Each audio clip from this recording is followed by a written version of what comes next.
কল্পনা করো ১.৫ দশকেরও বেশি সময় ধরে যাকে তুমি ভালোবেসেছ, যার জার্সি পরে তুমি মাঠে দৌড়িয়েছ, যে ক্লাব তোমাকে বানিয়েছে বিশ্বের সেরা খেলোয়াড়, একদিন সেই ক্লাবই বলে তুমি থাকতে পারবে না। এটাই ঘটেছিল লিওনেল মেসির সঙ্গে। যে ক্লাবের জন্য তিনি রক্ত ঘাম দিয়ে লড়েছেন, যে ক্লাবের হয়ে তিনি ৭৮টি ট্রফি জিতেছেন, সেই এফসি বার্সেলোনাকেই একদিন ছেড়ে যেতে হয়েছিল তাকে। ২০২১ সালের আগস্ট মাস, বার্সেলোনার প্রেস কনফারেন্স রুমে দেখা গেল চোখের জলে ভেজা এক মেসিকে। তিনি চেয়েছিলেন থেকে যেতে, কিন্তু পারেননি। কারণটা ছিল না ইচ্ছার অভাব, কারণটা ছিল অর্থনৈতিক নিয়ম। সেই সময় বার্সেলোনা ভয়াবহ আর্থিক সংকটে ছিল। ক্লাবের ঋণ ছিল প্রায় ১.৩ বিলিয়ন ইউরো। লা লিগার স্যালারি ক্যাপ রুল অনুযায়ী কোনো ক্লাব খেলোয়াড়দের বেতন দিতে পারে না যদি সেটা নির্দিষ্ট সীমার বেশি হয়। মেসি নিজের বেতন 50% কমাতে রাজি ছিলেন, কিন্তু তাও ক্লাব লা লিগার নিয়ম অনুযায়ী তাকে রেজিস্টার করতে পারেনি।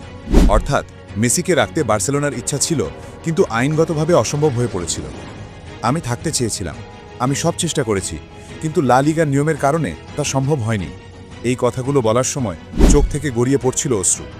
এমন মুহূর্তে পুরো পৃথিবী কেঁদেছিল তার সঙ্গে। কিন্তু প্রশ্ন একটাই, এই সংকটের দায় কার? উত্তর সহজ, জোসেপ বার্তেমেউ এবং তার প্রশাসন। তারা বছরের পর বছর ধরে অযথা ট্রান্সফারে কোটি কোটি ইউরো খরচ করেছে। কোতিনিও, ডেম্বেলে, গ্রিজম্যান, কেউই প্রত্যাশা পূরণ করতে পারেনি। বেতনের পাহাড়, ঋণের বোঝা, সব মিলে ক্লাবটা প্রায় ধ্বংসের মুখে পৌঁছেছিল। যখন নতুন প্রেসিডেন্ট জোয়ান লাপোর্তা দায়িত্ব নেন, তখন তিনি চেষ্টা করেন মেসিকে রাখতে। মেসি লাপোর্তা দুজনেই রাজি ছিলেন নতুন চুক্তিতে। সব ঠিকঠাকই ছিল, কিন্তু ঠিক শেষ মুহূর্তে লা লিগা জানিয়ে দেয় যে বার্সেলোনা মেসির নতুন চুক্তি রেজিস্টার করতে পারবে না। সব শেষ হয়ে যায় সেখানে। একটা শব্দেই থেমে যায় মেসির ২ দশকের বার্সা অধ্যায়। আমি কখনো ভাবিনি এভাবে বিদায় নিতে হবে। আমি ভেবেছিলাম ক্যাম্প নাউয়ে ভরা দর্শকের সামনে বিদায় জানাবো, কিন্তু ভাগ্য অন্য কিছু লিখে রেখেছিল। পুরো ঘর নিস্তব্ধ হয়ে গিয়েছিল।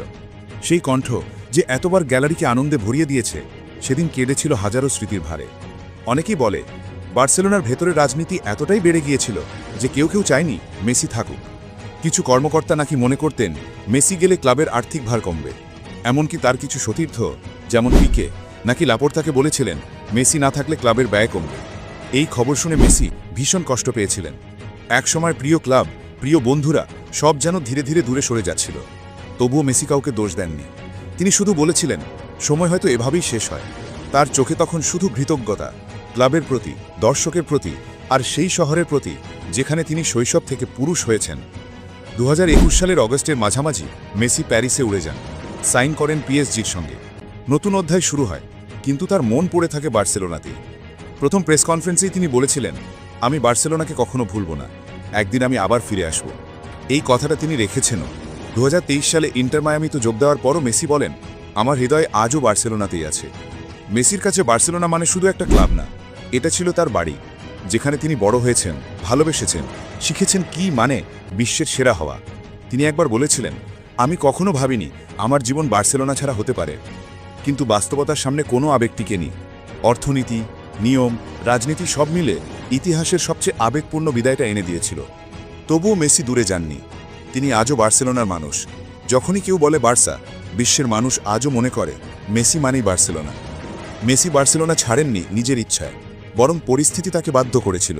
ক্লাবের আর্থিক পতন, প্রশাসনের ভুল আর নিয়মের জটিলতায় শেষ হয়ে গিয়েছিল এক যুগের সোনালী গল্প। কিন্তু ভালোবাসা আজও বেঁচে আছে, প্রতি বার্সা সমর্থকের হৃদয়, প্রতি ছোট ছেলের স্বপ্নে, যে বল হাতে নিয়ে বলে আমি হতে চাই মেসি।